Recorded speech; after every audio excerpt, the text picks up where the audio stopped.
Hi friends, Vishnu Shankar ಚಾನಲ್ಗೆ ಸ್ವಾಗತ ಸುಸ್ವಾಗತ. ಈ ವಿಡಿಯೋ ಮುಖಾಂತರ ನಾನು ನಿಮಗೆ ತಿಳಿಸೋಕ್ಕೆ ಬಂದಿರೋದೇನು ಅಂದರೆ, ಚಿಕ್ಕಮಗಳೂರು ಶನೀಶ್ವರ ಸ್ವಾಮಿ ದೇವಸ್ಥಾನಕ್ಕೆ ತುಮಕೂರಿನಿಂದ ಹೇಗೆ ಹೋಗೋದು ಮತ್ತು ಬಸ್ ರೂಟ್ನ ತಿಳಿಸೋಕ್ಕೆ ಬಂದಿದ್ದೀನಿ.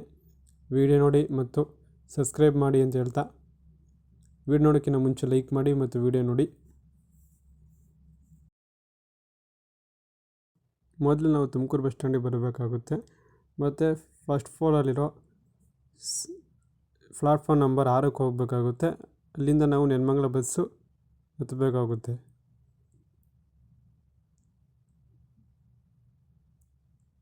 ಇದೇ ಪ್ಲಾಟ್ಫಾರ್ಮ್ ನಂಬರು 6. ಇಲ್ಲಿಂದ ನೆಲಮಂಗಲ ಬಸ್ ಬರುತ್ತೆ, ಹತ್ಕೊಂಡು ನಾವು ಹೋಗಬೇಕಾಗುತ್ತೆ.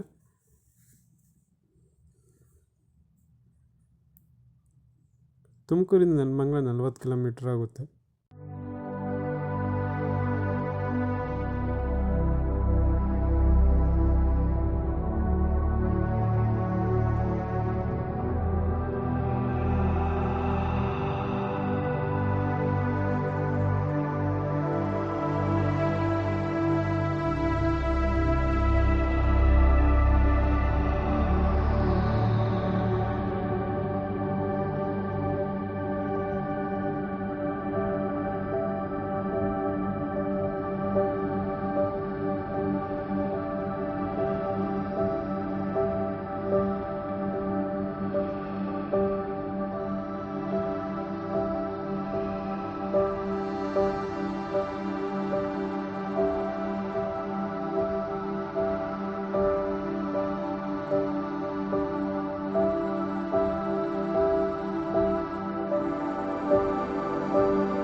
ತುಮಕೂರಿನ ನೆಲಮಂಗಲಕ್ಕೆ ಬರೋಕ್ಕೆ 1 ಅವರ್ ಆಗುತ್ತೆ. ನೆಲಮಂಗಲದಿಂದ ನಾವು ದೊಡ್ಡಬಳ್ಳಾಪುರ ಬಸ್ ಮುಖಾಂತರ ಚಿಕ್ಕಮದ್ರೆಗೆ ಹೋಗ್ಬೋದು. ಮತ್ತು ಇಲ್ಲಿ ಬಸ್ ಸ್ಟ್ಯಾಂಡ್ನ ಹೊಸ್ದಾಗಿ ಕಟ್ತಿರೋದ್ರಿಂದ ಬಸ್ ಸ್ಟ್ಯಾಂಡ್ ಇಲ್ಲ ಸದ್ಯಕ್ಕೆ. ಯಾರನ್ನು ಕೇಳಿದ್ರೆ ನಿಮಗೆ ಹೇಳ್ತಾರೆ, ಅಥವಾ ನೀವೇ ಬಸ್ ರೂಟ್ನ ನೋಡಿಕೊಂಡು ಹೋಗಿ. ಇದೇ ನೋಡಿ ದೊಡ್ಡಬಳ್ಳಾಪುರ ಬಸ್ಸು ನೆಲಮಂಗಲದಿಂದ ಇರೋದು. ನೆಲಮಂಗಲದಿಂದ ಚಿಕ್ಕಮದ್ರೆಗೆ 20 ಕಿಲೋಮೀಟ್ರ್ ಆಗುತ್ತೆ. ಅರ್ಧ ಗಂಟೆ ತಗೊಳುತ್ತೆ ನಾವು ನೆಲಮಂಗಲದಿಂದ ಚಿಕ್ಕಮದ್ರೆಗೆ ಬರೋಕ್ಕೆ.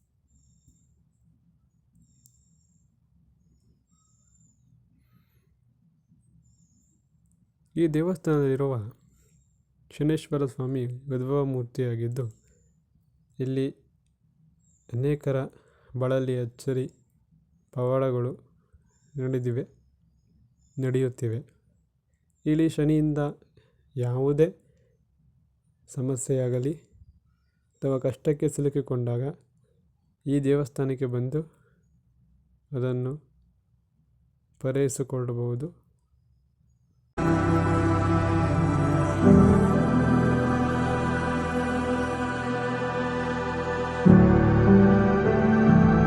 ಶ್ರಾವಣದ ಶನಿವಾರಗಳಲ್ಲಿ ಜನರು ಇಲ್ಲಿ ಹೆಚ್ಚಿನ ಸಂಖ್ಯೆಯಲ್ಲಿ ಸೇರುತ್ತಾರೆ. ನೀವು ನೋಡ್ತಿರ್ಬೋದು, ಜನ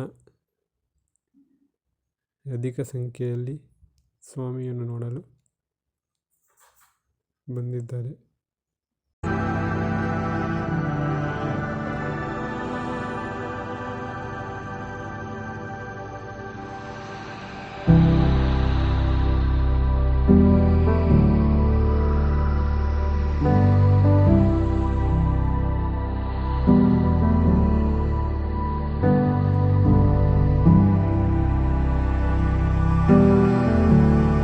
ನೀವು ಇಲ್ಲಿ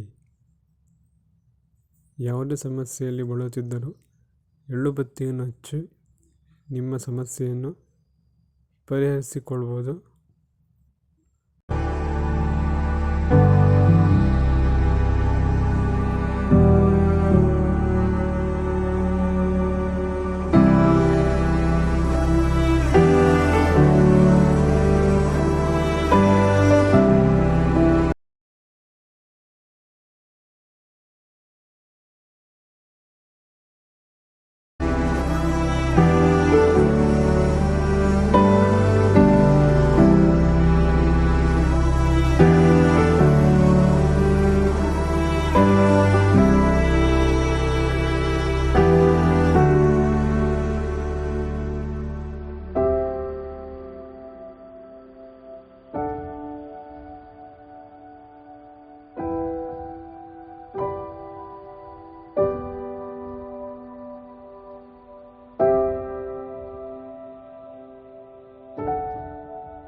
ಸ್ವಾಮಿಯವರ ದೇವಸ್ಥಾನದ ಹಿಂಭಾಗ ಅವರ ಧರ್ಮಪತ್ನಿಯಾದ ಜ್ಯೇಷ್ಠಾದೇವಿಯ ದೇವಸ್ಥಾನವೂ ಸಹ ಇದೆ. ನೋಡಿ, ಜ್ಯೇಷ್ಠಾದೇವಿಯ ದೇವಸ್ಥಾನ. ಇಷ್ಟು ನನ್ನ ವಿಡಿಯೋ ಆಗಿತ್ತು. ಇನ್ನೂ ಹೆಚ್ಚಿನ ವಿಡಿಯೋಗಾಗಿ ನಮ್ಮ ಚಾನಲನ್ನು ಸಬ್ಸ್ಕ್ರೈಬ್ ಮಾಡಿ ಮತ್ತು ಬೆಲ್ಲೈಕನ್ನು ಒತ್ತಿ. ಮುಂದಿನ ವಿಡಿಯೋದಲ್ಲಿ ನಾನು ನಿಮಗೆ ಸಿಗ್ತೀನಿ. ಅಲ್ಲಿವರೆಗೂ keep watching Vishnu Shankar channel.